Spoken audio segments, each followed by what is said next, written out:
Hello students, তোমাদের সবাইকে আমাদের চ্যানেলে ওয়েলকাম জানাই।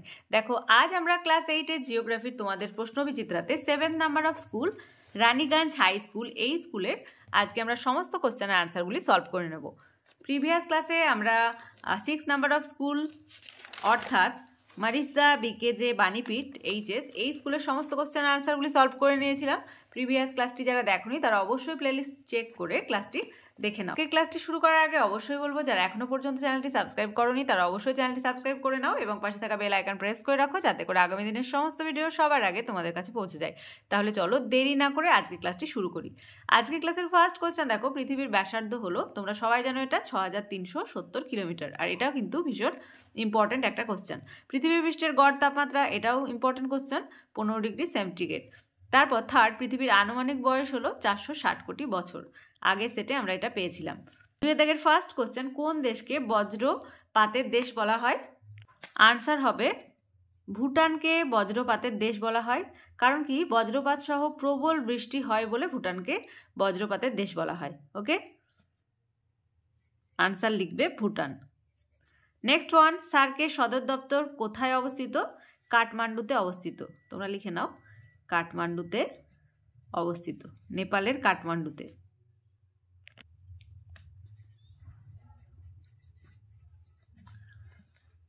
তারপরে কোশ্চেন 3 ফার্স্ট, বাংলাদেশের কৃষিভিত্তিক শিল্প সম্পর্কে লেখো।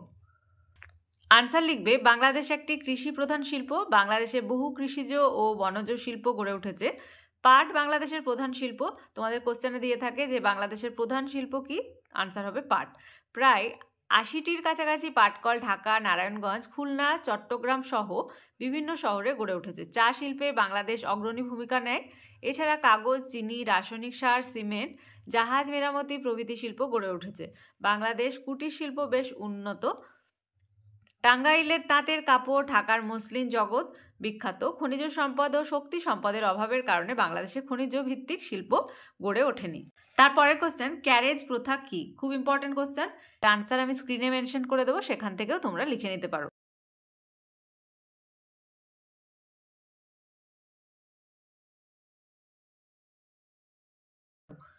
তারপরের কোশ্চেন, উদাহরণ সহ আগ্নেয়গিরির শ্রেণীবিভাগ করো। আগ্নেয়গিরির শ্রেণীবিভাগ লিখবে, সক্রিয়তার ভিত্তিতে আগ্নেয়গিরি 3 ধরনের হয়: সিসিলি দ্বীপের এটর্না, লিপারি দ্বীপের স্ট্রম্বলি, হাওয়াই দ্বীপের মৌনা লোয়া, কিলাওয়া, ভারতের ব্যারেন। এই ধরনের আগ্নেয়গিরিগুলি সৃষ্টি হওয়ার পর থেকে অবিরামভাবে অথবা প্রায়শই অগ্নুৎপাত ঘটিয়ে চলেছে। এরা হলো সক্রিয় আগ্নেয়গিরি। তোমাদের কোশ্চেনে আসে যে সক্রিয় আগ্নেয়গিরি কাকে বলে। ইটালির ভিসুভিয়াস অবিরাম আগ্নেয়গিরির উদাহরণ চেয়ে থাকে। ইটালির ভিসুভিয়াস অবিরাম ও ইটালির স্ট্রম্বলি সবিরাম আগ্নেয়গিরির উদাহরণ। তারপর জাপানের ফুজিয়ামা, ইন্দোনেশিয়ার ক্রাকাতোয়া এই ধরনের আগ্নেয়গিরি একবার অগ্নুৎপাতের পর দীর্ঘকাল নিষ্ক্রিয় থাকে। এরা সুপ্ত আগ্নেয়গিরি। এই ধরনের আগ্নেয়গিরিগুলি অত্যন্ত বিপজ্জনক। ক্রাকাতোয়া আগ্নেয়গিরি 200 বছর পর হঠাৎ সক্রিয় হয়ে ইন্দোনেশিয়ার 3টে শহর ধ্বংস করে দেয়। তারপর থার্ড লিখবে মেক্সিকোর পারকুটিন, মায়ানমারের পোপো এই ধরনের আগ্নেয়গিরিগুলি অতি প্রাচীনকালে বিস্ফোরণ ঘটিয়েছে, কিন্তু ভবিষ্যতে অগ্নুৎপাতের সম্ভাবনা প্রায় নেই। এগুলো মৃত আগ্নেয়গিরি।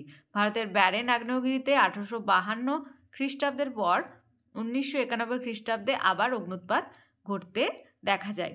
তারপরের কোশ্চেন, 3 প্রকার পাঁচ সীমানার চিত্র অঙ্কন করো। পাঁচ সীমানার চিত্র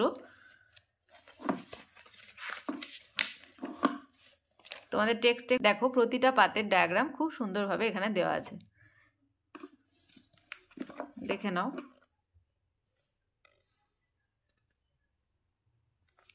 5 ফার্স্ট কোশ্চেন, পাললিক শিলার 3টি বৈশিষ্ট্য লেখো। জীবাশ্ম কাকে বলে? পাললিক শিলার বৈশিষ্ট্য চেয়েছে, লিখবে এই শিলায় স্তরায়ন এবং কাদার চির খাওয়া দাগ লক্ষ্য করা যায়। একমাত্র এই শিলাতেই জীবাশ্ম দেখা যায়। এই শিলায় সছিদ্রতা ও ভঙ্গুরতা দেখা যায়। এই শিলার প্রবেশতা খুব বেশি। ক্ষয় প্রতিরোধের ক্ষমতা বিভিন্ন রকম হয়। কয়লা, খনিজ তেল, প্রাকৃতিক গ্যাসের ভাণ্ডার এই শিলা। কাঠিন্য আগ্নেয় শিলা থেকে কম। দারুণ ফাটল বা কিলাসের গঠন থাকে না। আর কি বলেছে, জীবাশ্ম কাকে বলে তোমরা টেক্সট থেকেই লিখবে। লিখবে স্তরে স্তরে জমাট বেঁধে পাললিক শিলা সৃষ্টির সময় কখনো কখনো সামুদ্রিক উদ্ভিদ বা প্রাণী তার মধ্যে চাপা পড়ে যায়।